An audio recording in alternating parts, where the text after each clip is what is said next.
There are stories that break your heart. And then there are those that haunt your soul. Stories that leave you asking how something so tragic could happen, and how no one saw it coming. This is one of those stories. In a quiet West Midlands community, a young life was cut short in circumstances so devastating that even seasoned investigators struggled to comprehend them. It's a story about innocence and isolation, about a system that tried to help but couldn't, and about the darkness that can grow behind closed doors when the world stops paying attention. What followed was a case that broke hearts across Britain. A case that forced difficult questions about mental illness, safeguarding, and the limits of justice. This episode of the Silent Casebook examines one of the most heartbreaking cases in recent years. A tragedy that shook a community and left a nation asking why. We look at the warning signs that were missed, the delusions that consumed a mother's mind, and the tragic loss of a little girl who could have been safe. This is the story of Shay Kaur Kang, a child whose voice was silenced, but whose story must be heard. In the small West Midlands town of Rowley Regis, life moves quietly. Rows of modest homes, children in uniforms walking to school, and neighbours who greet each other out of habit more than curiosity. Among them was 10-year-old Shay Kang, a girl described by teachers as a special little girl, bright, curious, and kind-hearted. She had that easy laughter that drew others in, and an energy that made even the dullest classroom day feel lighter.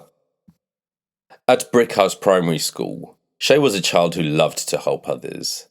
Her classmates adored her. Her teachers described her as polite, thoughtful, and full of potential. She was the sort of pupil who left a mark without ever trying to. But behind that smile, few could have imagined the reality of her home life. A world growing smaller, quieter, and more closed off with each passing month. Shay lived alone with her mother Jaskirat Kaur, sometimes referred to as Jasmine, a 33-year-old woman described in several reports as being of Indian origin. The two were inseparable, but not in a way born of closeness. It was isolation, mother and daughter withdrawn from the world outside their front door. Jasmine's mental health had long been fragile, and by early 2024, it had spiraled into something far darker. Two independent psychiatrists would later agree she was suffering from paranoid schizophrenia, a severe and enduring disorder that blurred her sense of reality. She became convinced that unseen forces were attacking her and Shay, that lasers and technology were being used against them, and that even the safety of their own home had been invaded. She later told police she'd seen projections coming in and out of the walls. As these delusions deepened, Jasmine retreated further. Friends stopped hearing from her. The curtains stayed drawn longer. The outside world, once a place of errands and school runs, became something to fear. And with every day spent locked away, Shay disappeared a little further too. Between December 2022 and September 2023, Shay was absent from school for almost 9 months. Teachers noticed. They sent messages, they made calls, but home visits revealed a house that seemed detached from life. When Shay finally returned, the change was unmistakable. She was quieter, withdrawn. One teacher recalled that the light in her eyes seemed dulled. Material reviewed by the school left staff visibly distressed at the extent of Shay's regression, her spark replaced by silence. By November 2023, social services had intervened. A child in need plan was introduced, the lowest tier of formal child protection support. It meant professionals recognized the risk, but it stopped short of removal or intensive monitoring. On paper, it was help. In practice, it wasn't enough. When Shay returned to the classroom again in January 2024, she confided something that chilled her teachers. Me and my mum don't do anything. We don't go anywhere. Just 10 years old, and already speaking like someone who had stopped expecting the world to change. By then, Prosecutors would later reveal Jasmine had already been thinking about killing her daughter for 7 months. The thought had grown quietly inside her illness, a delusion that convinced her she was saving Shay from something unseen. When police finally questioned her after the tragedy, she told them without hesitation, "I would kill her again. I don't regret it." Those words, flat and emotionless, would echo through every courtroom and every headline that followed. But long before they were spoken, the signs had been there, small, visible fractures in a life no one realised was breaking apart. It was just after midday on Monday the 4th of March 2024 when the emergency call came through to West Midlands Police. The voice on the line was calm, unnervingly calm. She said, "My kid is dead." Those were the words spoken by Jasmine, a mother reporting the death of her 10-year-old daughter. At 12 p.m, officers arrived at Robin Close, a quiet cul-de-sac in Rowley Regis. It was the kind of street where people left doors unlocked, where children rode bikes up and down the pavement. Neighbours would later describe how the silence of that Monday afternoon was shattered by the sudden arrival of flashing blue lights, patrol cars, and ambulances. Inside one of those small terraced homes, police found a scene they would struggle to forget. In a modest bedroom, detectives found Shay Kang in her bed, as though she'd never stirred. Pathologists later confirmed she'd been asleep when the attack began. The weapon used was a Swiss Army knife, small enough to fit in the palm of a hand, but sharp enough to inflict devastating injuries. She had been stabbed 11 times in the chest, the wounds concentrated around her upper torso and heart. There were no defensive injuries, no signs that she had woken, struggled, or even seen it coming. Pathologists confirmed that the stab wounds to her chest were the cause of death. The room itself told a story of chilling calm. There was no sign of chaos, no overturned furniture, nothing to suggest a fight, only the stillness that follows something irreversible. When officers entered, Jasmine didn't resist. She appeared detached, her voice flat, emotionless. She told them she'd been planning this for months, that she believed her daughter was being attacked by invisible forces, lasers and technology, she repeated, the same words that would later echo through the courtroom. In her mind, the killing was not an act of hate. It was, as she saw it, a kind of salvation, twisted by psychosis into something unrecognizable. Detectives would later describe that moment, the mixture of horror and disbelief as a mother confessed, without remorse, to taking her own child's life. When asked if she understood what she'd done, she responded only that she had been protecting her from harm. Outside, neighbours gathered in small clusters, trying to make sense of what had happened. They described their shock as emergency vehicles filled the cul-de-sac.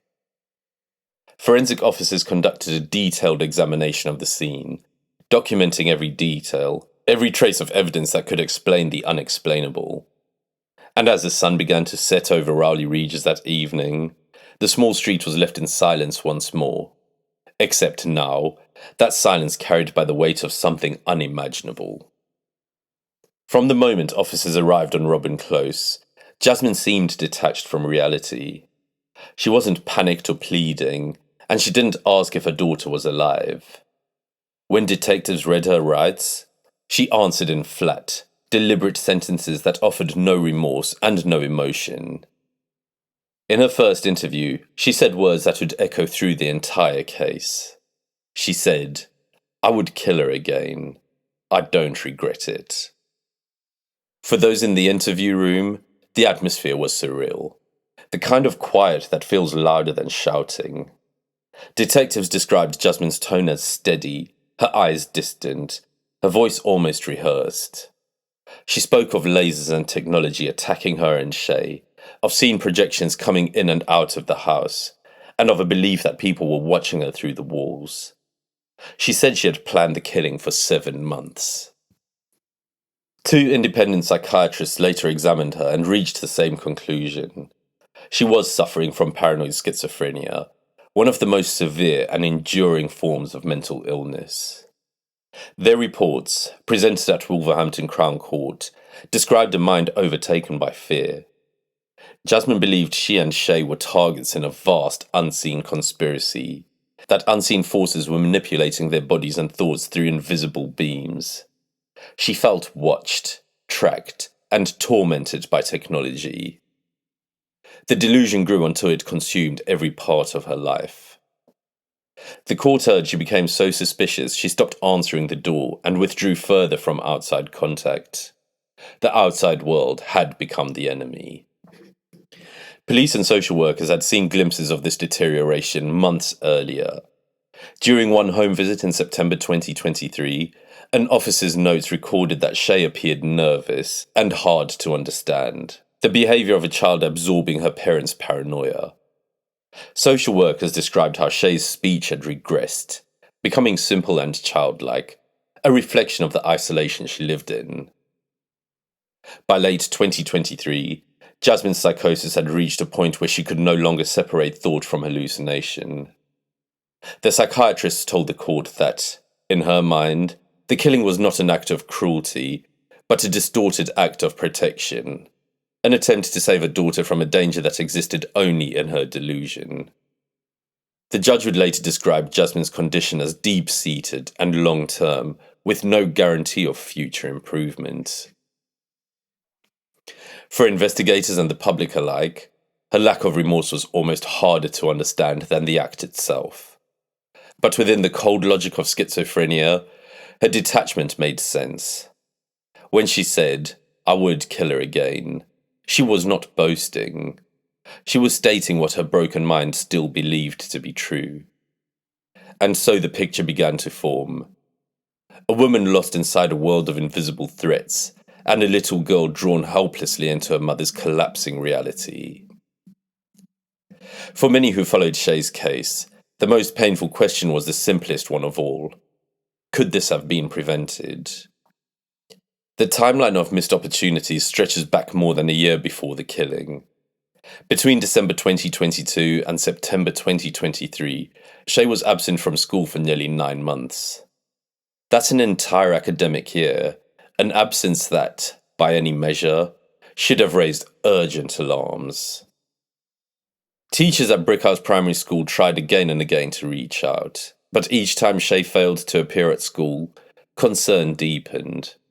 For months, her mother would offer vague explanations, or none at all. And when Shay finally returned to class, the difference in her was startling. She was quieter, withdrawn. Her usual brightness, that spark her teachers loved, seemed gone. In one police body cam video, later shown privately to school staff, Shay appeared a shadow of the child they had known. The footage reportedly left teachers in tears. Behind the scenes, the school escalated its concerns. Social services became involved, and by November 2023, as we've mentioned, a child in need plan was put in place. It was meant to provide early help, visits from social workers, welfare monitoring, and mental health support for Jasmine. But in practice, it was limited. A child in need plan isn't a full protection measure. It recognizes risk, but assumes the parent can still provide safely. It's a halfway step, a chance for help to work before intervention becomes enforcement. But the plan did not stop the decline. When Shay returned to school again in January 2024, she confided something that chilled her teachers. "Me and my mum don't do anything. We don't go anywhere." She wasn't angry when she said it, just matter of fact. A 10-year-old describing a world with no colour, no friends, no routine. That statement, brief as it was, should have been a red flag the size of a warning siren. But even then, it wasn't enough to escalate the case to a full child protection plan, which would have meant closer monitoring and regular visits. Police and social workers had each seen fragments of the bigger picture, but the danger was never fully joined together. A teacher knew about Shay's isolation. A social worker saw her regression. Police officers noted Jasmine's paranoia. but no one connected the pieces in time. In court, prosecutors didn't accuse anyone of negligence, but the implication was there.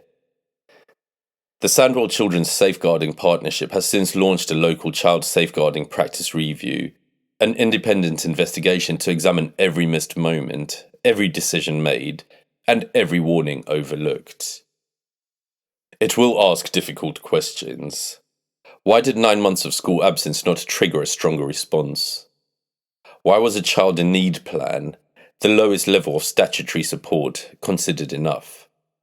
And how did a child known to multiple agencies, education, police, and social services, still end up dying at home, unseen, unheard, and most importantly, unprotected?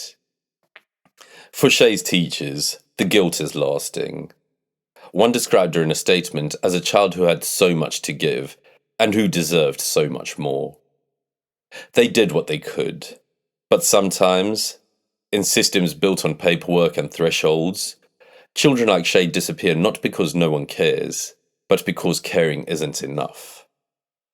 The courtroom at Wolverhampton Crown Court was silent when the case of Jasmine was called. There was no public outburst, no anger, just an air of disbelief that hung heavy across the room. Even seasoned court reporters described it as one of the most unsettling hearings they had ever attended. Jasmine appeared in the dock dressed simply, her dark hair pulled back, her expression distant. She did not look at the gallery, nor did she flinch when the charges were read out. 2 days after the killing, on the 6th of March 2024, she had been charged with murder. But by the time of the final hearing, almost 8 months later, the case had changed direction entirely. After months of psychiatric assessment, 2 independent doctors concluded that Jasmine had been suffering from paranoid schizophrenia at the time of the killing, a diagnosis consistent with years of documented delusional thinking. Both agreed that her responsibility was substantially impaired by her illness. On the 30th of August 2024, the charge of murder was reduced. Jasmine pleaded guilty to manslaughter on the grounds of diminished responsibility. The Crown accepted the plea. When she entered the plea, there was no visible reaction from her, no tears, no tremor in her voice. Those who watched said it felt as though the words were being spoken by someone still not fully present in the world around her. The judge later summarized the findings that had guided the decision. He told the court that Jasmine's condition was deep-seated and long-term, with no guarantee of future improvement. The paranoia, he said, was so severe that it stripped away her ability to think and act rationally. In her delusion, the act of killing a daughter was not an act of violence. It was, in her mind, a twisted form of protection. The judge described Shay's death as truly dreadful and tragic, his voice measured, but heavy with the weight of what those words represented. On the 25th of October 2024, he imposed an indefinite hospital order under Section 37 and 41 of the Mental Health Act. That meant Jasmine would be detained in a secure psychiatric hospital for treatment, not punishment. She would only ever be released if doctors were convinced she no longer posed a danger to herself or others, and even then, only with the approval of the Secretary of State for Justice. It was not a sentence measured in years. It was a sentence measured in uncertainty. In court, prosecutors outlined how Jasmine had been consumed by delusion. For months before the killing, she had spoken of the lasers and technology being used to harm her and Shay. She believed her daughter's body was being invaded, and that the only way to save her was to end her life. Those words, chilling in their logic, were central to the psychiatric findings. The doctors agreed. Jasmine had been living inside a complete psychotic breakdown. During the hearing, it also emerged that Jasmine had received no visitors, no letters, no contact at all during her time on remand. Only her legal team had been in touch. The isolation that defined her life before the killing had simply continued behind hospital walls.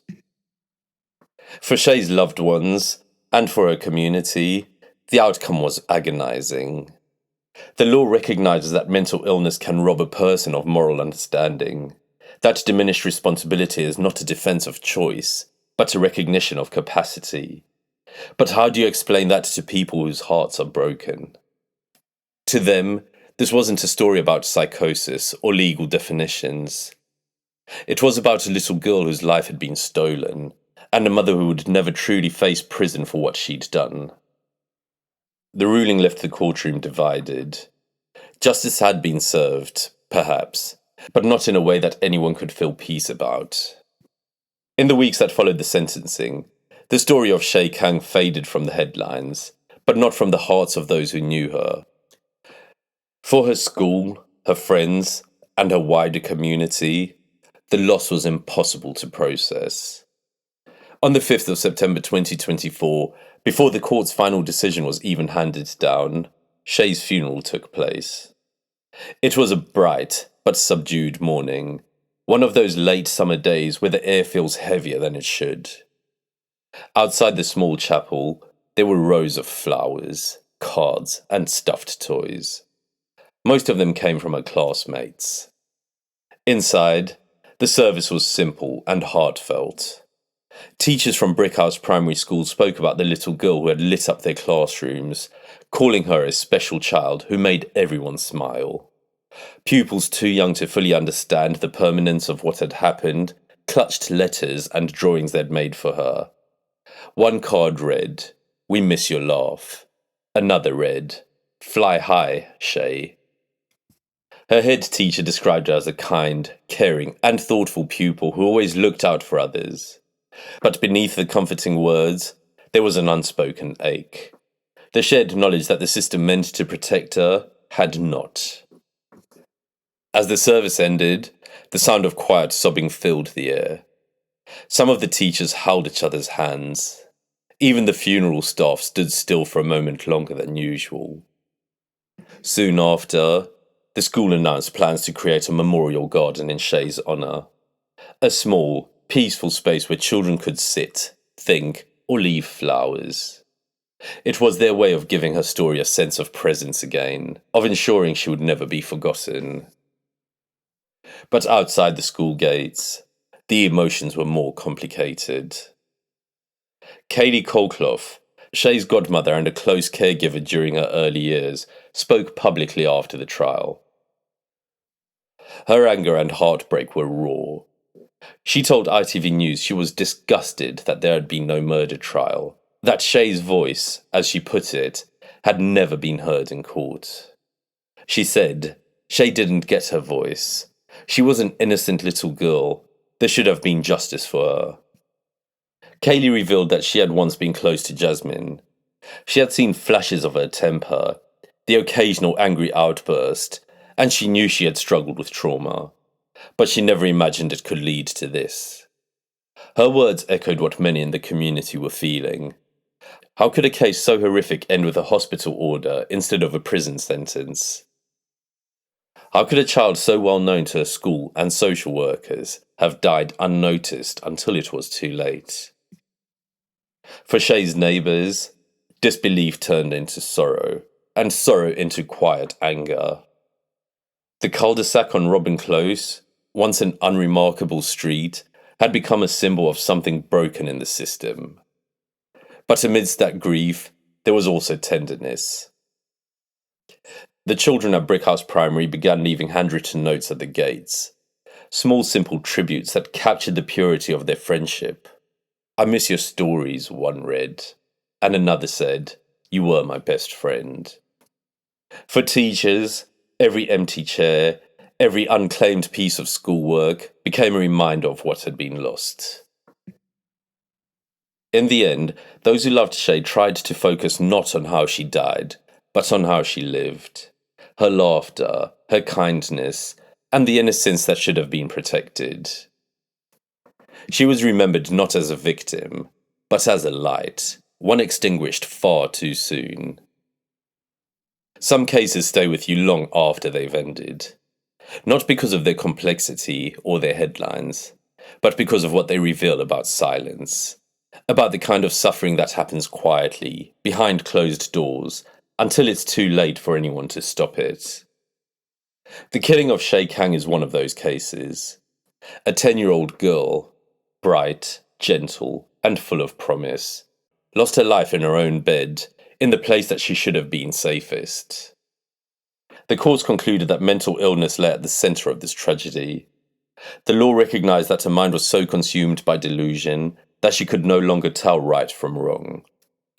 But while the courtroom found its legal answer, the human questions remain unanswered. Could this have been prevented? Could anyone have reached her mother in time? Should more have been done when Shay missed almost a year of school? Those are the questions now left to the independent safeguarding review launched by the Sandwell Children's Safeguarding Partnership. For the professionals involved, the teachers, the police officers, and the social workers, there will always be the what-ifs. But for Shay's loved ones and her community, there is only grief, and the ache of knowing that no inquiry, no report, no official statement can bring her back. Beyond the legal arguments, beyond the pages of psychiatric reports and policy reviews, there is the memory of Shay herself. She was 10 years old. She loved school, loved to laugh, and loved to make others smile. Her name deserves to be remembered not just for the tragedy of her death, but for the light she brought into the lives around her. If her story serves any purpose now, it is this: to remind us how fragile the line is between protection and neglect, and how important it is to listen when a child goes quiet. Because silence, more than anything, was what failed Shay. Stories like Shay's are difficult to hear, and they touch on issues of mental health, safeguarding, and child protection. If you or someone you know is struggling, you can call Samaritans on 116 123 for free for confidential support. You can also contact Mind on 0300 123 3393 or visit mind.org.uk for mental health help. But most importantly, if you are worried about a child, you can contact the NSPCC helpline on 0808 800 5000. We'll put these details in the comments below. Please, never stay silent if you think someone may be at risk. Speak up. Help is there. This was the Silent Casebook. If you found this episode informative, please like, subscribe, and turn on notifications so you don't miss our future investigations. We tell these stories to honour the victims, to question the systems that failed them, and to make sure their voices, even in silence, are never forgotten.